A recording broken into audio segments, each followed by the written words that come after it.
Hi everybody, this is a very short video to give you an explanation about English for beginners. We will look at the most important topics and hopefully you will enjoy. First, we will begin with my introduction document. You can see here on the left, this document is very, very important, and this is the most important document in relation to learning English as a beginner. There are three sections to this page.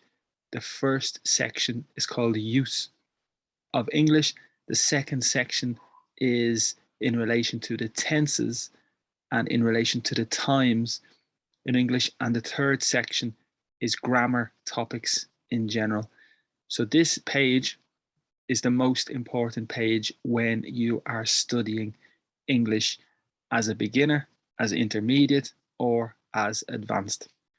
So to begin, use of English, in my opinion, is probably the most important aspect when you are studying English, because it's very typical for native speakers. It's very typical for fluent families, friends to use this category. In this section, you can see we have accents. So in English, we have different accents from around the world, and this is very difficult because we have an accent from Ireland, an accent in England, Scotland, United States, Australia. They are very different accents, and this is very difficult to understand people perfectly. So this is a big difficulty, a big problem if you are a beginner. If you are intermediate, if you are advanced, it does not matter, because this is a very difficult area to understand people speaking English. The best way to learn different accents is to listen to different accents, listen to different people on the internet, in reality, in the street, when possible, in movies, wherever you can. The secret to understand different accents is to listen to lots of different sources and lots of different people. That's the secret to be familiar with different accents. It's very hard. And for this reason, it's maybe number one in relation to the most important thing when you learn English. The second section are phrasal verbs. Phrasal verbs are very unique to English, and they are so common and so important. Basically, a phrasal verb is the verb eat, drink, go, set, run. We have hundreds of verbs, and the combination of the verb plus a preposition, up, down, under, over, in, the combination of the verb and the preposition equals the phrasal verb. And the significance of the phrasal verb is different because it's possible literal, and it's possible a second completely different significance for the phrasal verb. This is a really important area. We have a lot of pages, a lot of phrasal verbs, and I recommend you study phrasal verbs a lot. They are really the secret to understanding English as a beginner, as intermediate, and as an advanced speaker. In conversation with friends, in conversation with family, in conversation, in every situation, I use phrasal verbs all the time. Everybody uses phrasal verbs all the time. Also, idioms are very important and very similar. Idioms are expressions, so very conversational expressions. It's possible very formal, it's possible very informal. So we have a mix of expressions or idioms, and these three areas are the most important areas, in my opinion, when you are studying English. They are very difficult, they are very extensive. We have a lot of content in relation to phrasal verbs, in relation to idioms, and we have lots of different accents. So these three areas are really important, and you can spend a lot of time studying these different areas. But from my perspective, they are the most important areas to learn English. So that's the 3 important areas. Also, conversation. Yes, conversation is important. It's necessary you practice speaking. General conversation. Hello, how are you? My name is Brian. I am from Ireland. Different simple sentences. It's necessary you practice speaking regularly, ideally with a native speaker. That would be the perfect situation, and the person can correct you. It's very important you practice conversation. Also, pronunciation. Yes, pronunciation is important. Sometimes people worry too much about pronunciation. In reality, the most important is your message, what you say. Pronunciation is important, but the most important, in my view, is your communication, what you are saying, the content of your message. But pronunciation is a big area as well. So for me, accents, phrasal verbs, and idioms are the 3 areas that are the most important when you learn English as a beginner. Okay, so I'll continue to the next section, and I'll make the screen a little bigger as well, so you can see the next section are different tenses. When you speak in English, in Italian, in Spanish, in Japanese, in any language, it's necessary you are familiar with the tense. Are you speaking in the present? Do you speak in the past? Do you speak in the future? It's very important you are clear with the concept of the different tenses. Okay, so basically we have the simple, present simple. I eat, I drink, I talk, I speak, present simple. We have the past simple. It's very difficult because the past simple has a lot of irregular verbs. We have a lot of irregular verbs in the past. For example, I eat in the present, I ate in the past. It's irregular.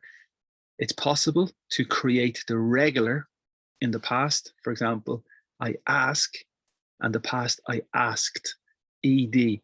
Normally, to create the past simple, we add ed, but we have a lot of irregular verbs in the past, and this is a massive area of English, irregular verbs in the past.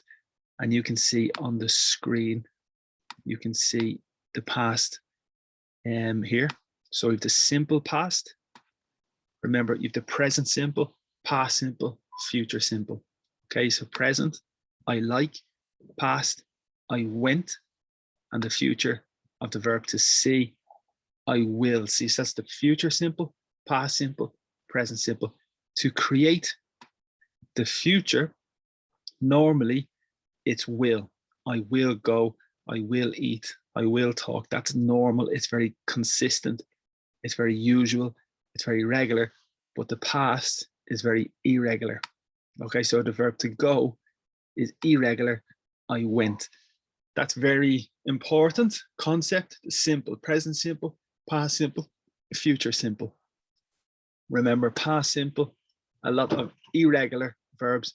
Future simple, normally it's will. Okay. The next idea is the continuous. This is more consistent, more regular. The construction is the verb to be plus the gerund, ing. Okay, so we have the past continuous, we have the present continuous, and we have the future continuous. It's necessary always the subject.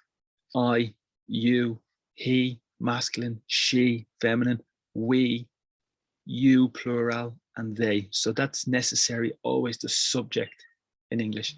So the present continuous, I am eating. The past, I was eating. And the future is I will be eating. So that's the construction of the continuous. It's in the present, I am eating. The past, I was eating. And the future, I will be eating. So that's a very important structure. As I said, it's very consistent, it's very regular because you have the structure to be the subject, and the gerund. Okay, so here are the different examples.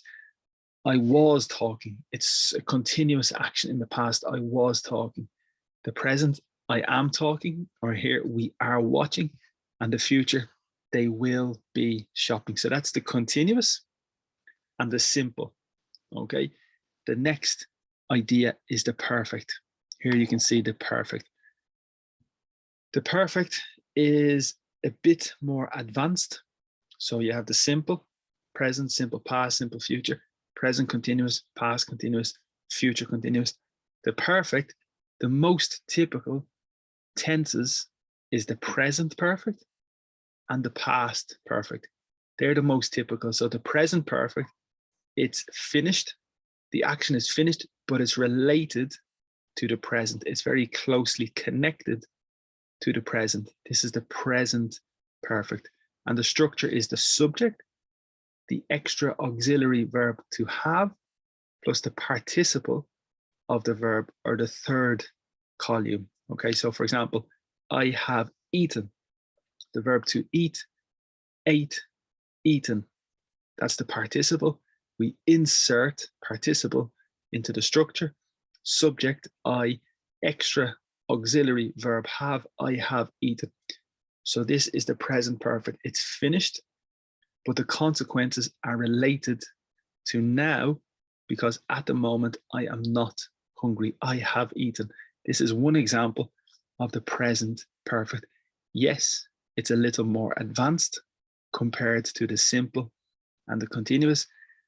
The next idea is the past perfect. This is the period of time. It's completely finished, completely in the past, not connected to the present, but it's used before another action in the past.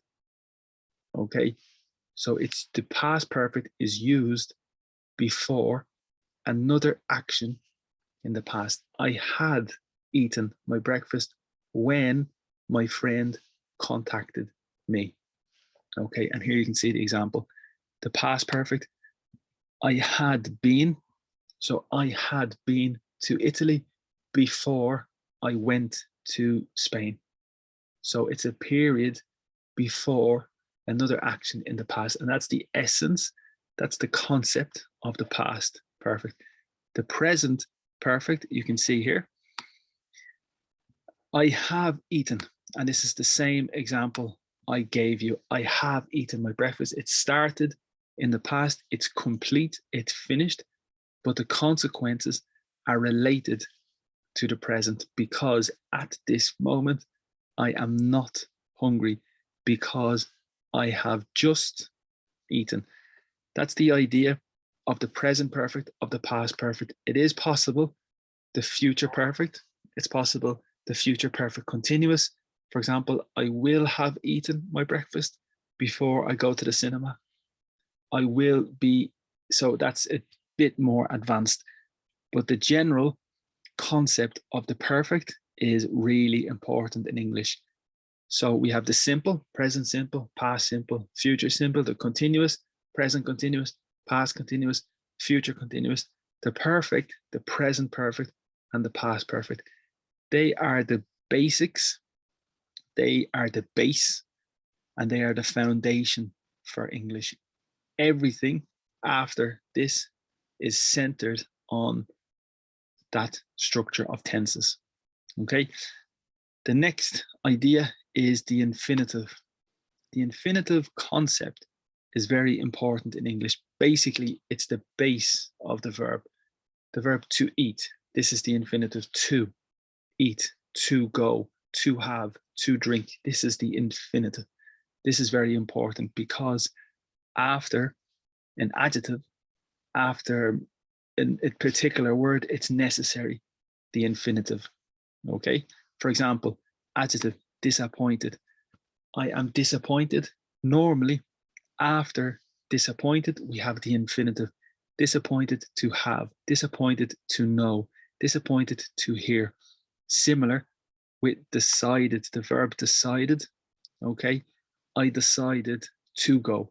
I decided to watch. I decided to have. So we need the infinitive after disappointed, and the infinitive after decided.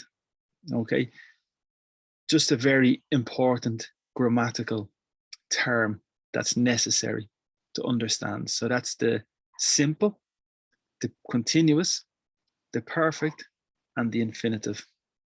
Okay, if we continue, you can see there's 3 more interesting comments. So the first comment is the gerund. Basically, the gerund is the ing, eating, drinking, having, going, talking, speaking. This is the gerund. It's a grammatical term, but that's the name of this group of verbs: eating, drinking, talking, sleeping, gerund. Okay, conditionals. Conditionals are very advanced, in my opinion. In the book, for the theory, the conditionals are very heavy and very difficult to learn. They have a lot of rules for the conditional. In reality, everyday conversation, it's a little more flexible. It's a little more fluid. So every day it's a little more flexible, but in the book, it's very heavy, the rules. Okay, so we basically have the 0 conditional, first conditional, second conditional, third conditional, and we also have a mixed conditional. It's very associated with would. I would go to the cinema if I had money. So it changes the tense. I would go to the cinema, hypothetically, if I had money, for example. That's very advanced. The conditionals are very common in everyday situations. And finally, the concept of the active and the passive is very important.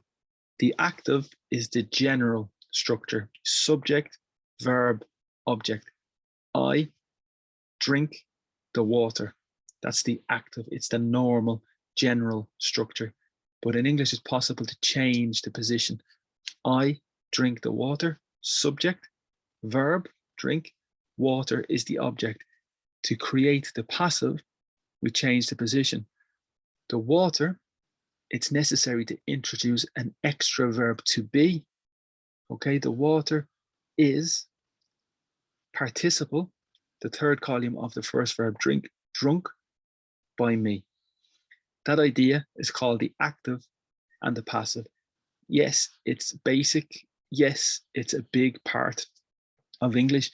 And for beginners, it's necessary to be aware and to understand the concept of the active and the passive. Okay. Finally, we have another little area, reflexive verbs. For example, I wash myself. Okay, so that's a reflexive verb. I shower myself. That's another possibility as well. So that section is the tenses in English. The first section is use of English, accents, phrasal verbs, idioms, conversation. That's use of English. The second section are the tenses,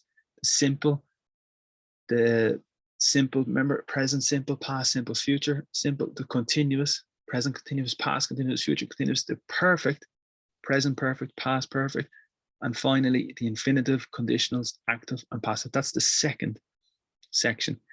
Finally, we have the section grammar. So other grammar concepts that are very important. So fundamental part of English is the noun. The noun is the object, it's the thing. For example, the computer, the jacket, the ring, the watch, my nose, it's a noun. Okay, so it's the object, it's the thing. Nouns are very, very important. Every noun, you need an article. So the nose, the ring, the watch. This is called the article.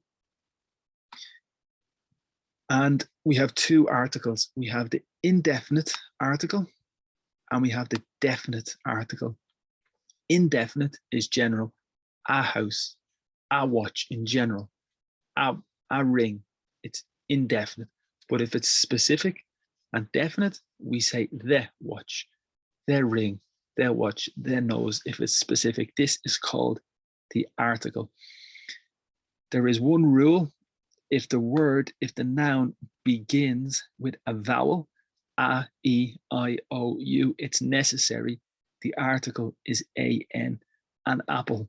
This is an exception and it's a rule and it's necessary to remember. Because the noun begins with a vowel, a, e, I, o, u, it's necessary the article has an. The next important concept related to nouns is countable and uncountable. And yes, this is connected to the noun. Okay, so remember, noun, ring, nose, jacket, shirt, watch. Is it possible to count? Yes, 1 ring, 2 rings, 3 rings. This is countable. Watch, yes, 1 watch, 2 watches. This is countable. Jacket, 1 jacket, 2 jackets, 3 jackets. Countable, countable, countable. For example, water. Water.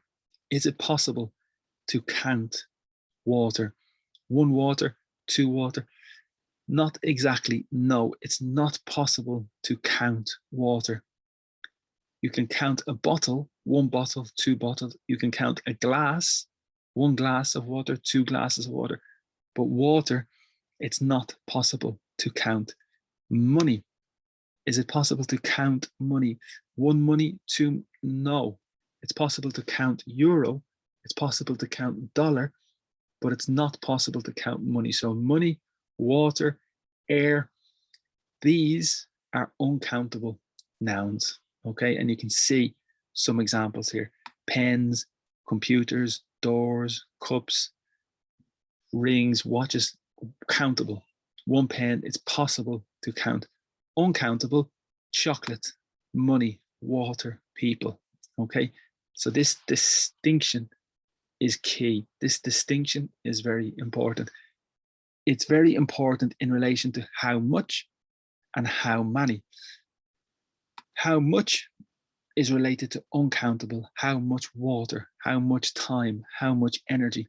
How many is connected to countable. How many days, how many pens, how many books, how many jackets. So how many is connected to countable and how much is connected to uncountable. That area is very important for a beginner. It's very important. Okay. A lot is more flexible. A lot of money, a lot of water, a lot of air. That's possible for uncountable and also for countable. A lot of pens, a lot of books, a lot of days. So it's very interesting and very important difference between how much and how many. Okay. Adjectives, adjectives, adjectives, adjectives. Adjective is fundamental. Noun, in English, we have the noun, we have the article, the book. When you want to describe the book, you need an adjective. The big book, the small book, the red book, the black book. So the adjective describes the noun. The position of the adjective is before the noun. House, small house. Car, fast car. Adjective is a big part of English. Article, a, adjective, happy, noun, boy, a happy boy. So it's very important. That's the grammar and it's necessary for basic English for beginners. In relation to adjectives, it's possible to compare. So this boy is happy. This boy is happy, adjective, but this boy is happier. You compare, and this boy is more happy, but technically more correct, happier. This boy is small, but this boy is smaller. So we're comparing. And with comparisons, it's necessary normally ER and EST. And that's the construction of the comparative and the superlative. For example, happy, happier. happy, happiest, small, smaller, smallest, comparative and superlative. Okay. The next idea is the adverb. So the function of the adverb is to describe the verb. Remember, noun, the adjective describes the noun, but the adverb describes the verb. And the general rule with the adverb, the end, the suffix is ly, slowly, quickly, softly. That's the rule for the adverb. Drink, quickly, talk, slowly. So the adverb describes the verb, and the typical suffix, the typical ending is ly. Okay. For beginners, very important, basic, fundamental, and a key foundation for English is the adverb, adjective, noun, article, countable, uncountable. Very important for beginners. Very important you remember the grammar, you remember the structure. Okay, the next concept are modal verbs. A little more intermediate, but modal verbs are used every day. Modal verbs are used all the time, and they are very important. We have 1, 2, 3, 4, 5, 6, 7, 8, approximately 8 modal verbs, and each is used in a particular moment. For example, can is related to permission. Can I go to the cinema? Can I contact my friend? I need permission. So I ask for the permission. Can I? Okay, that's the first possibility. The second possibility is related to your ability. I can play the guitar. I can play the piano. It's my ability. So for permission and ability, we use the word can. Could is related to permission. Could I go to the cinema?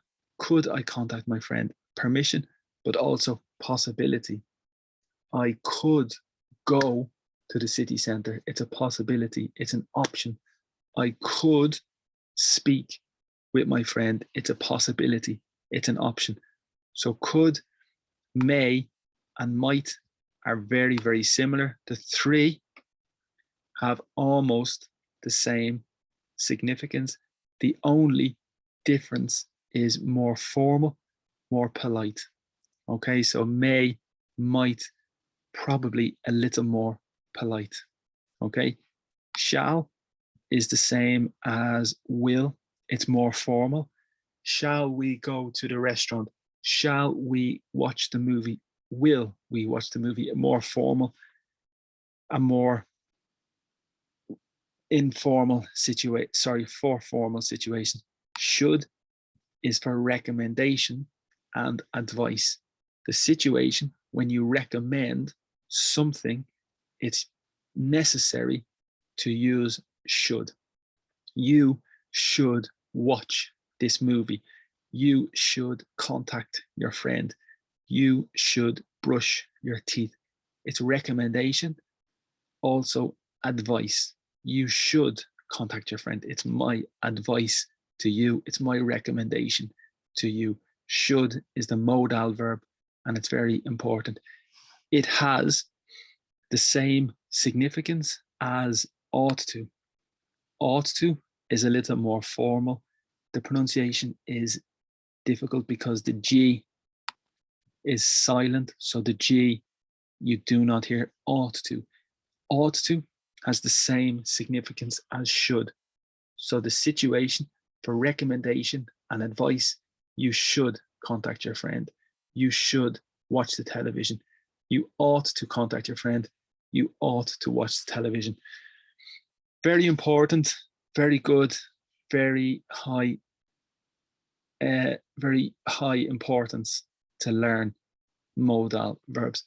Finally, must is a modal verb for the situation, for obligation. You must wash your car. You must contact your friend. You must watch this television program. It's an obligation. So the difference is very important. And modal verbs are really, really interesting and really important. Must has the same significance as have to.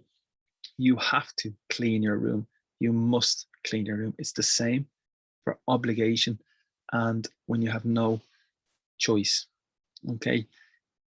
The secret rule for modal verbs after the modal verb, it's necessary the infinitive. Remember, infinitive, to go, to eat, to drink. But after the modal verb, it's the infinitive without to. Must, go, might, watch, should, talk, correct, correct, correct. The error, should, to talk, might, to go. This is the error because it's necessary to eliminate to specifically after the modal verb. Very important rule. Most people forget this rule. A key rule for beginners, a key rule for everybody. Modal verbs. Nouns, adjectives, countable, uncountable, article, adverbs, modal verbs. We continue to prepositions. Prepositions are a massive part of English. Prepositions are important for beginners. In English, we have 150 approximately prepositions. The function, the idea for the preposition is movement, direction, and position. They are the three functions of the prepositions. Position, I am in the room. My position, I am in the room. I talk to you. Direction, I talk to you. Movement, I bring my book across the room. So for movement, position, direction, this is the function of prepositions. This is the first area. The second area for prepositions relates to phrasal verbs. You remember, set up, look after, take after. Verb plus preposition combination has a second different significance. So prepositions are important for location, movement, direction, but also phrasal verbs. Okay. Massive area for beginners. Prepositions are fundamental. Prepositions are massively important. It's necessary. You constantly pay attention to prepositions: for, from, in, of, on, to, at, with, under, over, above, through, into, onto, behind, between, beside, among, near, next to, in front of. This is just a little sample of the phrasal verbs. The next idea is pronouns. So this is completely different, but very, very important. For example, we have possessive pronoun, which is the possessive adjective. Remember, noun, ring, watch, jacket. It's possible the article, their ring, their watch, their jacket. Okay, but it's also possible possessive adjective. My jacket, my ring, my watch, your jacket, your hat. So the difference between my hat, your hat, his hat, masculine, her hat, feminine, its hat, our hat, their hat. Very important grammar, very important for beginners, massively important. Also, we have a possessive pronoun.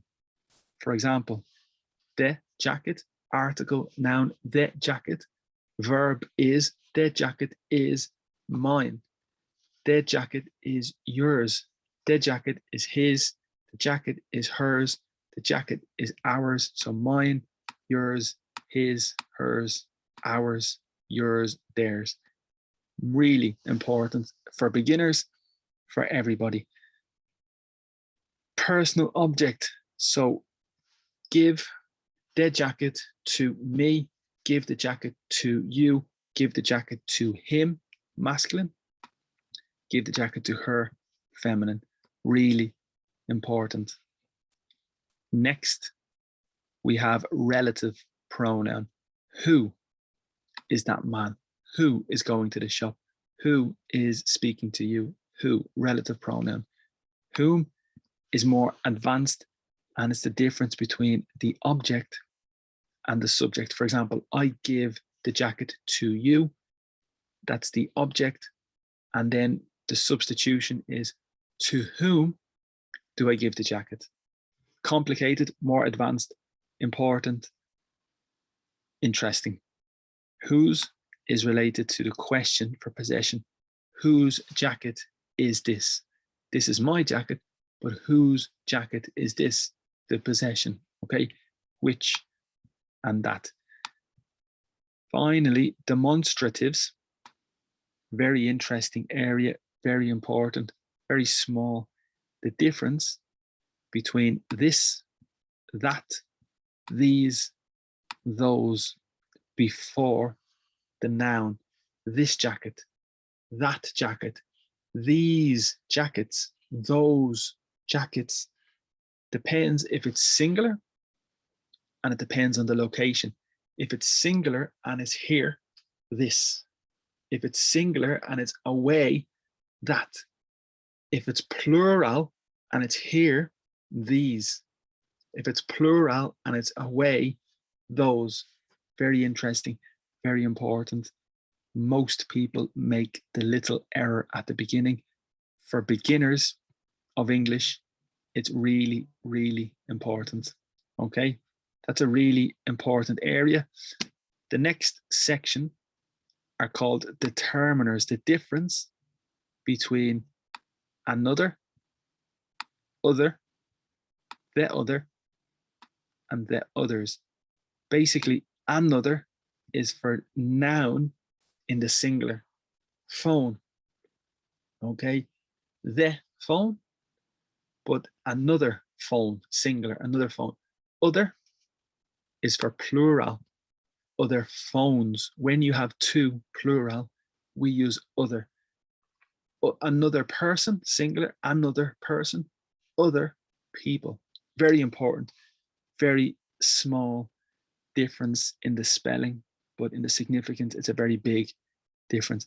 The other, when you have a selection, when you have a choice, do you want this chocolate or do you want the other chocolate? Okay, so when it's a selection and you want the second selection, you say the other. And the others is the group of people. I go to the cinema with you. I go to the cinema with them. But no, I go to the cinema with the others, the group of people. Okay. Questions. In English, it's a big part to make questions. The most typical is the affirmative. You go, you like, you eat with do. Do you like? Do you have? Third person, he, she, does he like?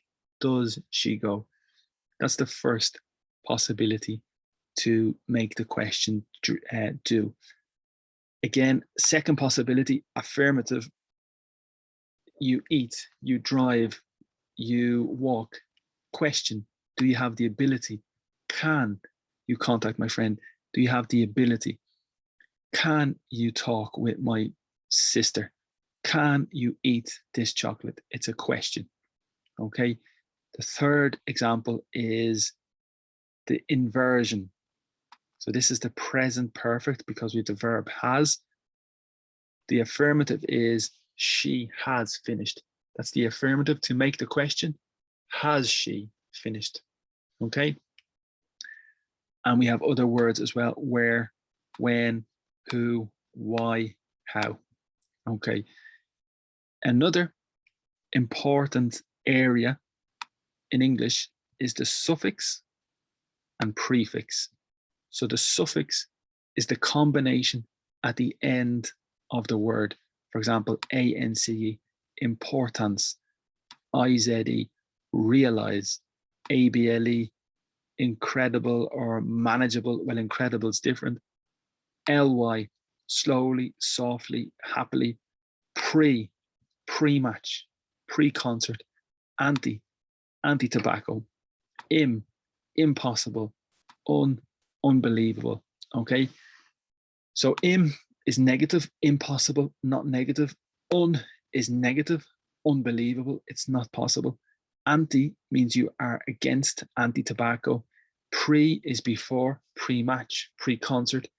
ly is the adverb, quickly, slowly, happily. Able is the adjective, manageable, it is manageable, it is achievable. Ize is typically the verb. Realize, fantasize, monetize. ance is the suffix, importance. Okay, so they're just a little sample of prefixes and suffixes. For beginners, it's very interesting to be aware and to be conscious of the importance of the prefix and the suffix. Okay, good. And the final sections you can see here. I'm going to clear the text. The final sections are conjunctions or linkers. In English, we have a lot of linkers: and, but, or, nor, for, yet, so, although, because. We have a lot of linkers or conjunctions in English, and some are basic and some are more advanced. Technical mitigators: fairly, rather, quite, pretty. When you have the adjective, it's possible to say fairly happy, rather happy, quite happy, pretty happy, and they have a similar significance. Intensifier before an adjective, absolute, the substantive before the substantive or the noun, absolute madness, total chaos, complete rubbish.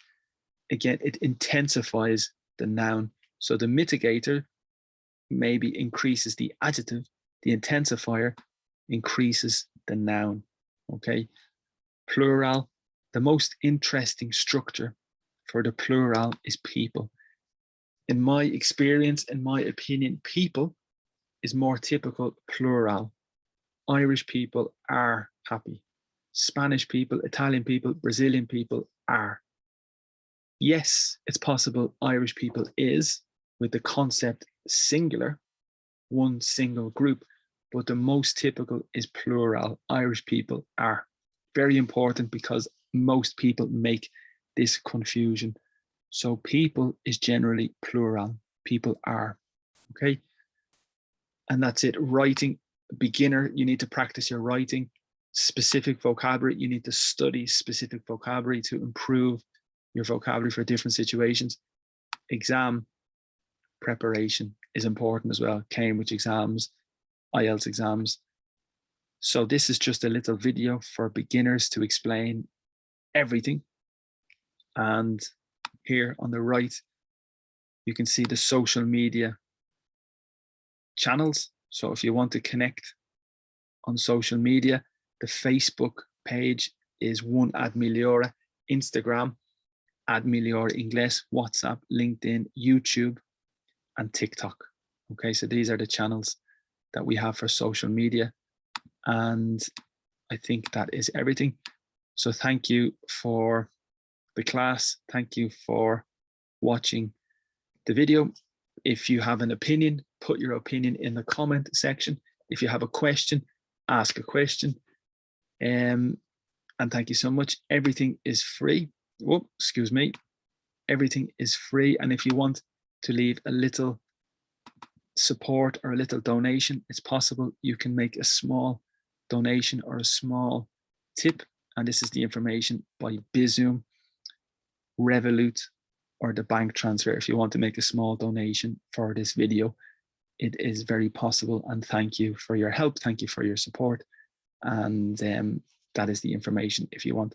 Also, we have classes available. We are creating classes for every day, and you are welcome to join some of our classes. We have the WhatsApp group, and we have classes by Zoom every day for different levels.